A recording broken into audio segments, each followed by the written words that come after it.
जय हिंद दोस्तों, वंदे मातरम। स्वागत है आपका अपने चैनल ज्ञान वर्षा में। इस वीडियो में हम सुंदरलाल शर्मा प्री डीएलएड या बीएड से संबंधित क्वेश्चन देखने वाले हैं और कुल प्रश्नों की संख्या 50 है। तो चलिए स्टार्ट करते हैं। पहला है, विकास का अर्थ है केवल वृद्धि, गुणात्मक परिवर्तन, मात्रात्मक परिवर्तन या गुणात्मक व मात्रात्मक परिवर्तन। तो इसका राइट आंसर आएगा, विकास का अर्थ क्या होता है, गुणात्मक और मात्रात्मक परिवर्तन दोनों। ठीक है। अगला, विकास की प्रक्रिया कैसी होती है, रुक रुक कर, निरंतर, अचानक या अनियमित। तो विकास की प्रक्रिया निरंतर चलने वाली प्रक्रिया मानी जाती है। ठीक है। नेक्स्ट है, बाल विकास किसका भाग है, समाजशास्त्र, मनोविज्ञान, अर्थशास्त्र या राजनीति। तो हम बाल विकास में देखते हैं कि बालक के मनोदशा को हम जानने का प्रयत्न करते हैं, ये मनोविज्ञान के अंतर्गत आता है। ठीक है। अगला है, शैशव अवस्था की आयु क्या है। तो शैशव अवस्था की आयु जन्म से लेकर 2 वर्ष तक मानी जाती है। ठीक है जी। अगला, विकास का कौन सा सिद्धांत सही है कि विकास निरंतर चलती है या विकास में रुकावट आती है, स्थिरता या असमानता से चलते हैं। तो अभी मैंने देखा कि विकास क्या है, निरंतर चलने वाली प्रक्रिया है। बालक का जन्म होता है, उसके बाद से उसका विकास चलते ही रहता है, मरण तक चलने वाली प्रक्रिया है। ठीक है। विकास को प्रभावित करता है वंशानुक्रम, वातावरण, दोनों या कोई नहीं। तो विकास को वंशानुक्रम और वातावरण दोनों प्रभावित करता है ना, ऑप्शन सी। अगला है, वृद्धि और विकास में अंतर क्या है। एक होता है वृद्धि, एक होता है विकास। तो दोनों में क्या अंतर है, समान होती है दोनों, अंतर नहीं होती है। बोल रहा है कि वृद्धि और विकास सेम होती है। और तीसरा बोल रहा है कि वृद्धि मात्रात्मक होती है और विकास गुणात्मक है ना। तो यही सही आंसर है, वृद्धि को मापा जा सकता है, हाइट वगैरह है वो वृद्धि के अंतर्गत आएगा। ठीक है। और विकास जो है गुणों में जो वृद्धि होती है, हम कितना सीख पाए, ये सब क्या होता है, विकास के अंतर्गत आता है। तो वृद्धि मात्रात्मक है और विकास जो है गुणात्मक है ना। अगला है, विकास का क्रम कैसा होता है। तो विकास का क्रम निश्चित होता है।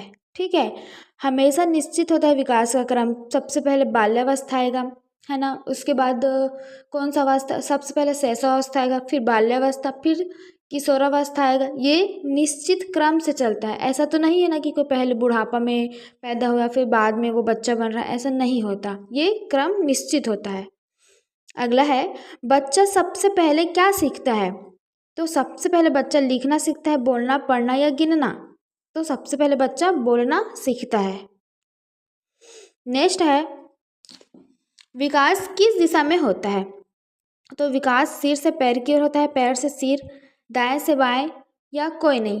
तो विकास की दिशा सिर से पैर की ओर होता है। बालक पहले मुंडी हिलाना सीखता है या मुंडी अपने से वो करता है, उसके बाद धीरे धीरे वो पैर के पहले तो वो पलटी खाना सीखता है, फिर धीरे धीरे पैर के बल मतलब चलना वो लास्ट में प्रारंभ करता है। सिर से पैर की ओर विकास होती है ना। नेक्स्ट है, मोटर विकास किससे संबंधित है। तो ये जो है वो शारीरिक क्रिया से संबंधित है। अगला है, विकास का नियम क्या है। तो विकास के नियम सामान्य से विशेष है, विशेष से सामान्य है, दोनों है या कोई नहीं। तो इसका जो नियम है सामान्य से विशेष की ओर होता है विकास। ठीक है जी। अब देखते हैं विकास किन से प्रभावित होता है। तो विकास जो है पोषण, वातावरण, शिक्षा, इन सभी से प्रभावित होता है। अगर अच्छा पोषण और वातावरण और अच्छी शिक्षा प्रदान किया जाए तो विकास बहुत ही अच्छे से होती है। तो ऑप्शन डी सही आंसर आएगा इसका। किशोरावस्था की आयु क्या है। किशोरावस्था की आयु है 12 से लेके 18 वर्ष तक की आयु किशोरावस्था कहलाती है। बालक की पहली पाठशाला क्या है। तो पहली पाठशाला हमेशा परिवार को कहा जाता है, क्योंकि बालक सबसे पहले परिवार से ही सीखना प्रारंभ करता है। अधिगम का अर्थ क्या है। तो अधिगम का अर्थ है सीखना। ठीक है, ऐसे तो देखा जाता है सीखना, लेकिन और इसमें व्यापक अर्थ की बात करें तो व्यवहार परिवर्तन, ज्ञान प्राप्ति, अनुभव से परिवर्तन, ये सभी आ जाएगा। तो ऑप्शन डी सही आंसर आएगा। याद रखिएगा, अधिगम का अर्थ होता है सीखना। ठीक है। नेक्स्ट है प्रयत्न एवं भूल, ट्रायल एंड एरर। ये जो सिद्धांत है वो किसने दिया था? तो ये सिद्धांत थॉर्नडाइक ने दिया था। नेक्स्ट है क्लासिकल कंडीशनिंग किससे संबंधित है? तो ये सिद्धांत पावलोव ने दिया है। नेक्स्ट है ऑपरेंट कंडीशनिंग किसने दिया था? तो ये जो सिद्धांत है वो स्किनर का सिद्धांत है। ठीक है। नेक्स्ट है इनसाइट लर्निंग किससे संबंधित है? तो कोहलर से ये जो है संबंधित है ना। सामाजिक अधिगम सिद्धांत किसने दिया था? सामाजिक अधिगम सिद्धांत बंडूरा का दिया हुआ है। नेक्स्ट है अधिगम को प्रभावित करता है। अधिगम को क्या प्रभावित कर सकता है? रुचि, प्रेरणा, वातावरण या सभी। तो अधिगम मतलब सीखना होता है। ठीक है। तो इसको क्या रुचि भी प्रभावित करता है। अगर रुचि है तो हम पाठ को जल्दी ख़त्म करते हैं या पढ़ने में इंटरेस्ट दिखाते हैं। तो प्रेरणा, मोटिवेशन होना चाहिए। वातावरण भी ऐसा बनना चाहिए कि बालक पढ़ सके, है ना। तो ये सभी जो है वो प्रभावित करता है। नेक्स्ट है पुनर्बलन क्या है?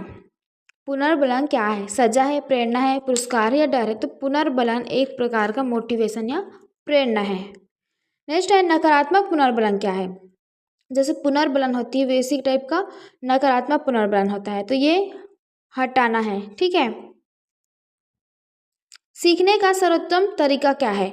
तो समझ कर ही सीखना सबसे सर्वोत्तम माना जाता है। रटना, देखना या सुनना ये सब सीखने का सर्वोत्तम तरीका नहीं हो सकता। समझे हुआ चीज़ लंबे समय तक दिमाग में रहती है ना। नेक्स्ट है आईक्यू किससे संबंधित है? आईक्यू जो है वो बुद्धि से संबंधित है। हम देखते हैं कि किसकी आईक्यू कितनी है। पियाजे का सिद्धांत किससे संबंधित है? तो याद रखिएगा जीन पियाजे नामक एक वैज्ञानिक मनोवैज्ञानिक थे। उन्होंने संज्ञानात्मक विकास का सिद्धांत दिया था जो कि मोस्ट इम्पॉर्टेंट है। हर साल इससे क्वेश्चन पूछा जाता है। इसका राइट आंसर आएगा संज्ञानात्मक विकास। ठीक है। ZPD का सिद्धांत किसने दिया था? तो ये जो सिद्धांत है वो वाइगोत्स्की ने दिया है। अधिगम का स्थानांतरण क्या है? तो एक जगह या पुराने क्लास में सीखी हुई वस्तु का या पहले से सीखी हुई किसी भी चीज़ का उपयोग हम अगली क्लास में या अगली किसी भी चीज़ में करें तो वो क्या कहलाता है? अधिगम का स्थानांतरण, ट्रांसफ़र ऑफ लर्निंग। ठीक है। बाल केंद्रित शिक्षा में कौन मुख्य होता है? तो बाल केंद्रित शिक्षा में बालक को मुख्य या केंद्र में रखा गया है बाल केंद्रित शिक्षा में। ठीक है। शिक्षक की भूमिका क्या है? तो शिक्षक की भूमिका मार्गदर्शक के रूप में होती है। किसी भी क्वेश्चन में कभी भी पूछा जाए शिक्षक की क्या मुख्य भूमिका है तो पढ़ाने से ज़्यादा उसकी भूमिका क्या के रूप में रहती है? मार्गदर्शक के रूप में उसको माना जाता है। अच्छा शिक्षक कैसा होता है? तो अच्छा शिक्षक सख्त होता है, प्रेरक होता है, डराने वाला है, उदासीन। अच्छा शिक्षक वही है जो प्रेरित करे, हमें अच्छे से आगे बढ़ने के लिए प्रेरित करने वाला। कक्षा में अनुशासन कैसे बनता है? दंड से, प्रेम से, डर से, चिल्लाने से। तो प्रेम से बनता है। ठीक है। शिक्षण विधि क्या है? तो शिक्षण विधि वह है जिसके द्वारा हम अधिगम या सिखाते हैं बच्चों को। ठीक है। पढ़ाने की जो विधि होती है, जैसे छोटे छोटे बच्चों को हम खेल विधि के माध्यम से पढ़ाते हैं। उनके लिए बहुत सारे खिलौने रखे होते हैं स्कूल में भी, छोटे छोटे स्कूल में। और बड़े बच्चों को पढ़ाने का तरीका अलग होता है। साइंस पढ़ते टाइम हम क्या करते हैं? चार्ट या मॉडल यूज़ करते हैं। ठीक है। तो अलग अलग सब्जेक्ट, अलग अलग क्लास के हिसाब से हम शिक्षण विधि का उपयोग करते हैं। तो ये क्या है? एक प्रकार का तरीका है, पढ़ाने का तरीका। नेक्स्ट है मूल्यांकन का उद्देश्य क्या है? मूल्यांकन का उद्देश्य है डराना, जांचना, सुधार करना। बी और सी। तो राइट आंसर आएगा बी और सी। मूल्यांकन के द्वारा हम जांचते हैं कि बच्चा का क्या विकास हुआ है, कितना विकास हुआ है, और उसके बाद हम सुधार भी करते हैं उसके में। नेक्स्ट है समावेशी शिक्षा क्या है? तो समावेशी शिक्षा क्या है? केवल सामान्य बच्चे, सभी बच्चे, केवल दिव्यांग या केवल गरीब। तो समावेशी शिक्षा का तात्पर्य ये है कि सभी बच्चों को क्या समान रूप से शिक्षा प्रदान करना बिना किसी भेदभाव के। नेक्स्ट है प्रेरणा के प्रकार क्या है? तो प्रेरणा के आंतरिक और बाह्य दो प्रकार है, आंतरिक प्रेरणा, बाह्य प्रेरणा। नेक्स्ट है सीखने में बाधा क्या है, रुचि, थकान, प्रेरणा या अभ्यास। तो बाधा की बात करें तो रुचि रहेगा तो वो अच्छा सीख पाएगा, है ना। प्रेरणा भी अच्छी चीज़ है, अभ्यास भी अच्छी चीज़, लेकिन थकान जो है वो बाधा उत्पन्न करती है सीखने के लिए। पाठ योजना क्या है, तो पाठ योजना है योजना, लक्ष्य, तरीका या सभी।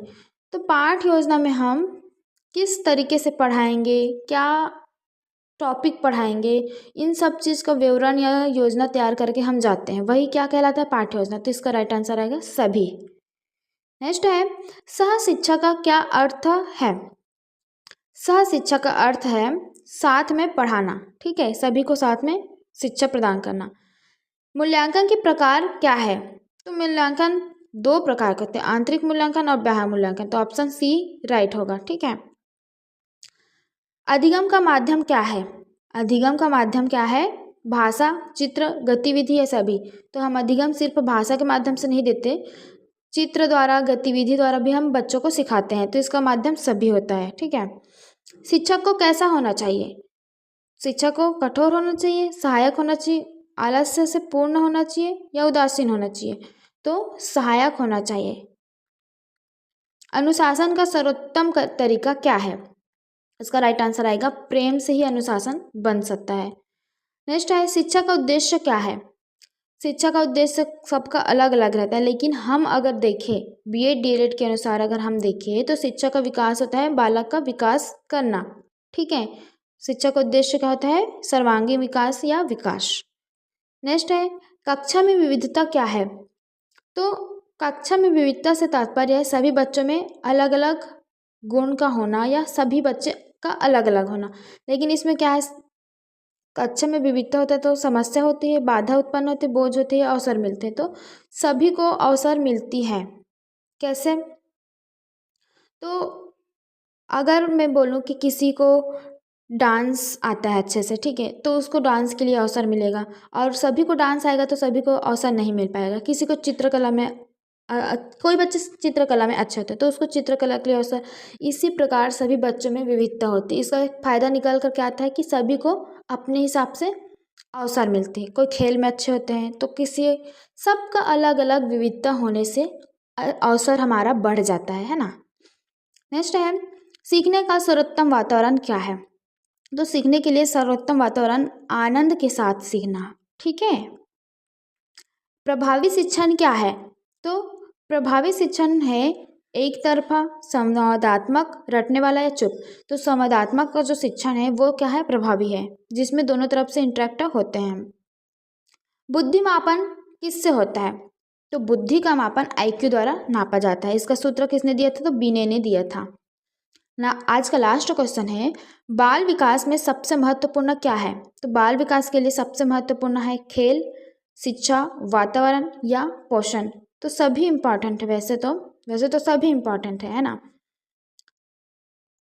लेकिन वातावरण को सबसे इम्पॉर्टेंट माना गया है। विकास के लिए वातावरण इम्पॉर्टेंट है, और वृद्धि की बात करें तो उसके लिए तो पोषण आवश्यक है ही। क्योंकि वातावरण क्यों आवश्यक है, हम जिस तरह के वातावरण में रहते हैं उस टाइप का हमारी विकास होता है ना। और वीडियो अच्छा लगे तो please like and subscribe my channel. Thanks for watching friends.